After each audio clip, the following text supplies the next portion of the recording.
Karai Eszter ceremóniamester vagyok, az Eszterlánc csapat tagja, megálmodója és létrehozója.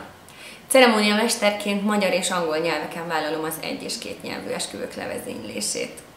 Közel 15 éve dolgozom a szolgáltatások és a rendezvények területén.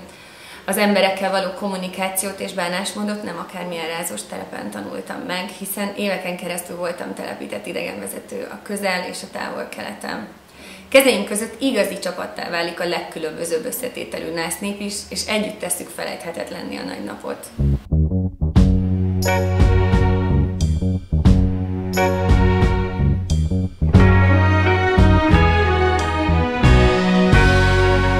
There's a light,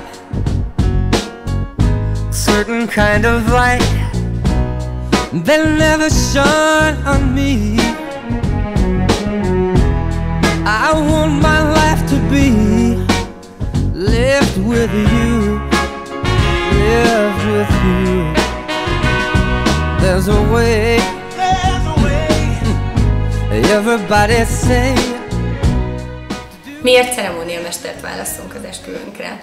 Mert a ceremóniamester egy személyben koordinál a különböző szolgáltatók között. Informálja és terelgeti a násznépet a különböző helyszínek és események között, segít a forgatókönyv összeállításában, és gondoskodik arról, hogy a nagy napon minden a pár elképzelése szerint történjen.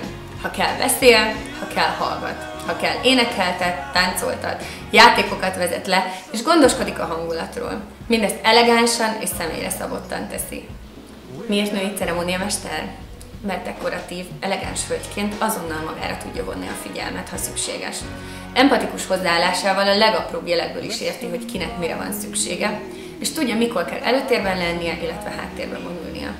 Mindezek mellett valamikori mennyasszonyként ő is átélte már az esküvővel járó feszültséget és izgalmakat, és ezeket a terheket veszi le ceremóniamesterként a pár válláról.